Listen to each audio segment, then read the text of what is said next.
da za ku so ku gane ce haka nan ne rayuwar duniya, komi dan hankuri ne.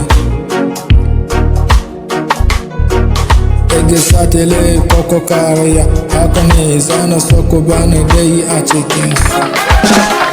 Lokacin da za mu gane, lokacin da za mu san mace, lokacin da za mu san da duniya ma za ta kare baki da yanshi. Za mu so mu gyara rayuwa mu, za mu so rayuwa mu kyau, za ka so mu juna mu. Za mu gane cewa fada da juna mu babu kyau, mu gane haka nan ne rayuwa mu da za mu san, da za mu so mu sance. Come on, look at me, God, da za mu so mu dau hankuri.